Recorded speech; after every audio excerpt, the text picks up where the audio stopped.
Budget को लेकर कांग्रेस नेता राहुल गांधी ने सरकार पर निशाना साधा है। उन्होंने कहा कि मित्रकाल के बजट में नौकरियां देने का कोई विजन नहीं है, महंगाई खत्म करने की कोई योजना नहीं है, असमानता को दूर करने का भी कोई इरादा नहीं है। इसके अलावा उन्होंने ये भी कहा कि 1% अमीर 40% दौलत के मालिक हैं और 50% गरीब 64% जीएसटी अदा करते हैं।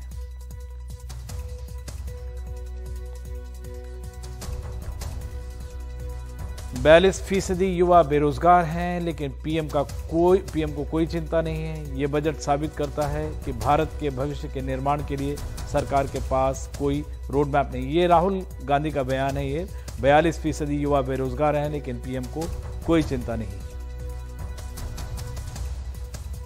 और उन्होंने ये भी लिखा है कि यह बजट साबित करता है कि भारत के भविष्य के निर्माण के लिए सरकार के पास कोई रोड मैप नहीं है।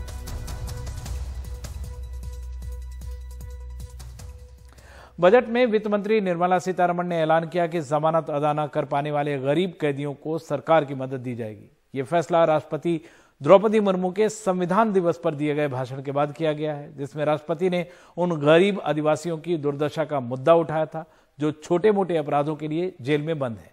उन्होंने विधायिका, कार्यपालिका और न्यायपालिका से उन कैदियों की मदद करने का आग्रह किया था जो जमानत की राशि अदा न कर पाने के कारण जेल में बंद है। This will enable inclusive farmer-centric solutions.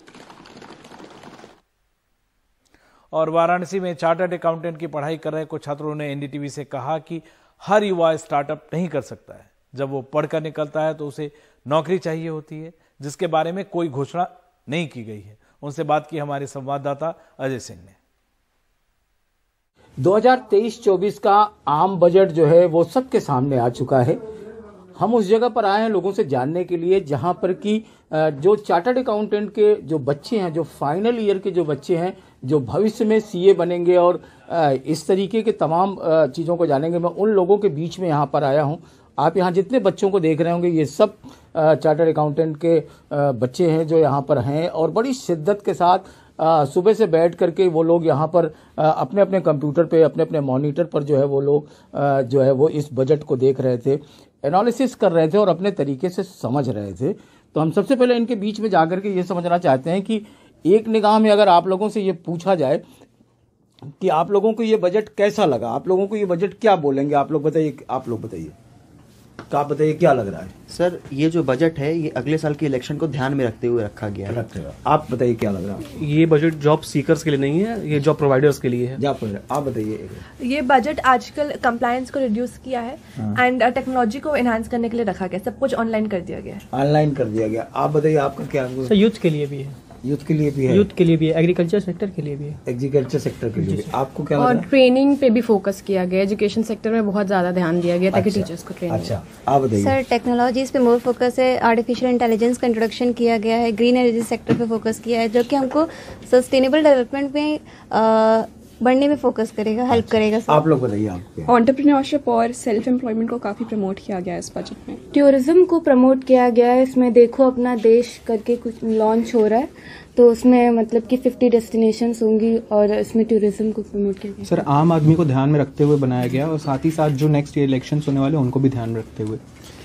I think मुझे लगता है वोट के लिए ज़्यादा स्पेसिफाइड बजट है ये, वेरियस स्पेसिफाइड सेक्टर के लिए। जैसे हम लोग कहें कि रूरल सेक्टर के लिए यहाँ पे जो एजुकेशन की बात की गई है वो मेन इसमें किया गया है, और जो नॉर्मल स्लैब रेट है उसको बड़ा इन्हांस कर दिया गया। 7 लाख रुपीस तक का जो एग्जाम्पशन लिया गया, आई थिंक ये गूगली भी हो सकता है, क्योंकि क्या है कि मोर देन पीपल, जो मिडिल क्लास फैमिली होती है उसकी इनकम जो होती है इसी के बिटवीन में फॉल करती है, और इससे ज़्यादा वाले लोग तो टैक्स दे ही सकते हैं।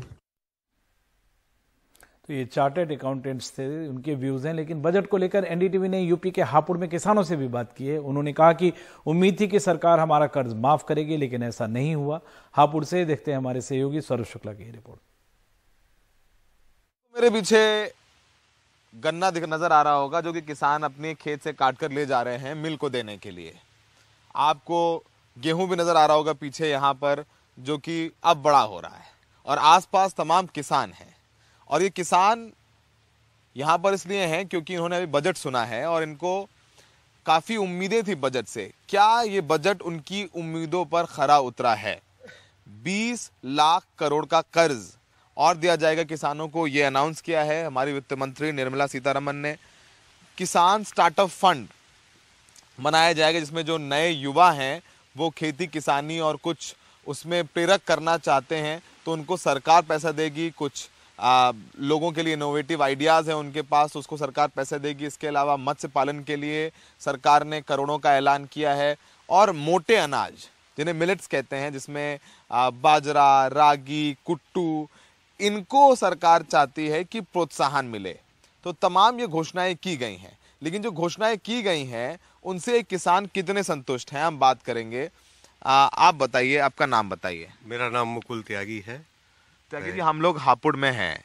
ये पश्चिमी उत्तर प्रदेश जो कि खेती किसानी के लिहाज से बहुत महत्वपूर्ण है, प्रदेश का, देश का भी पेट भरने में बहुत योगदान रहता है, पंजाब, हरियाणा, पश्चिमी उत्तर प्रदेश का। आपने बजट सुना पूरा, आप इस बजट के बाद, सुनने के बाद आपकी प्रतिक्रिया क्या है? कुछ संतुष्ट हैं आप? नहीं, मैं आप बताना चाह रहा हूँ कि संसद में बहुत ताली बजी निर्मला सीतारमण जी के इस अरबे के साथ उन्होंने कोविड-19 में 28 माह तक 80 करोड़ लोगों को मुफ्त अनाज दिया।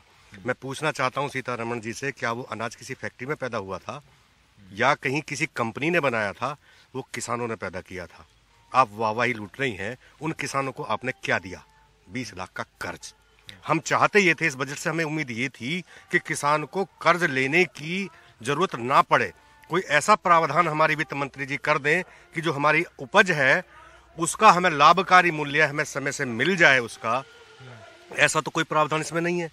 जहां तक मिलने की बात है, 4 महीना हमें गन्ना डालते हो गए, अभी आपने गन्ना देखा है, अभी तक उत्तर प्रदेश में गन्ने का रेट तय नहीं है। पेमेंट कब मिलेगी इसका तो कुछ पता नहीं है, लेकिन जब रेट ही तय नहीं है अभी तक, तो हमें इस बजट से बहुत निराशा हुई है।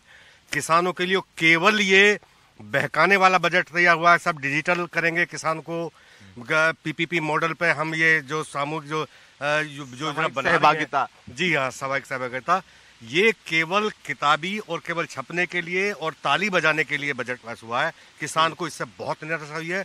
हमें जो उम्मीद थी, हमारी उम्मीदों पर ये बजट बिल्कुल खरा नहीं उतरा। सबसे बड़ी किसानों की समस्या है यहाँ जो आवारा पशु, अब देखिए किसान जो है खेत में दिखा रहे हैं, ये जूम करके, हमारी आय दुगनी हो रही है। जो हमारे योगी जी और जो हमारे प्रधानमंत्री मोदी जी ये कह रहे थे कि आपकी आय जो है 2024 तक दुगनी हो जाएगी, तो ये आप देख सकते हैं, ये जो बेसहारा पशु हैं जिनके लिए इन्होंने कहा कि इतनी गौशाला खुलवाई हैं और यहाँ से पकड़े जाएंगे। अब बताइए, हमारी आय दुगनी हो रही है क्या? उस किसान चाहते हैं कि चाहे जो ले उनको एमएसपी पर ले। अगर धान की एमएसपी 1950 रुपए है तो चाहे सौरभ शुक्ला ले, चाहे सरकार ले, चाहे वो कोई बड़ा इंडस्ट्रियलिस्ट ले, वो 1950 में ही ले, उसकी गारंटी हो। और जो एमएसपी पर ना खरीदे उस पर कानूनी कार्रवाई हो। यही किसान आंदोलन में भी मांग थी और अब वो ही किसान कह रहे हैं कि अगर उनको उनकी फसल का ही लाभकारी दाम मिल जाए, पैसा मिल जाए, तो उनको कर्ज देने की जरूरत ही ना पड़े। सहयोगी सुदीश और अदनान के साथ हापुड़ के वजीरपुर गांव से सौरभ शुक्ला, एनडीटीवी इंडिया।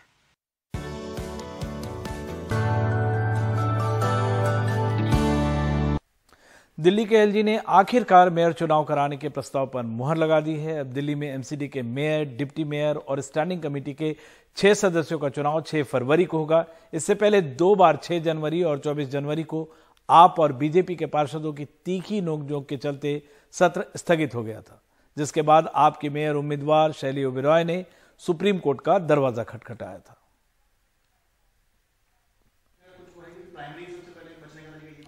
हम केंद्र सरकार के उस पे निर्देश पे वेट कर रहे हैं।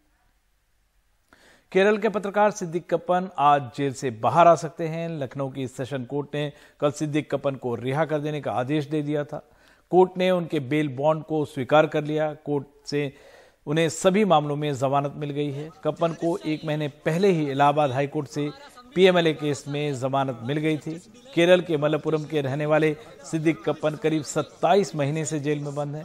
हाथरस मामले में हिंसा भड़काने की साजिश रचने के आरोप में 5 अक्टूबर 2020 को मथुरा पुलिस ने कप्पन को गिरफ्तार किया था। कप्पन और पॉपुलर फ्रंट ऑफ इंडिया से संबंध रखने का भी उन पर आरोप है। और अहमदाबाद में हुए तीसरे T20 मैच में भारत ने न्यूजीलैंड को हराकर सीरीज 2-1 से अपने नाम कर ली। अहमदाबाद में हुए सीरीज के आखिरी मुकाबले में शुभमन गिल ने शानदार शतक बनाते हुए 126 रनों की पारी खेली। भारत ने 20 ओवर में 234 रन बनाए। जवाब में न्यूजीलैंड सिर्फ 66 रन पर ऑल आउट हो गई। हार्दिक पांड्या ने सबसे ज्यादा 4 विकेट लिए।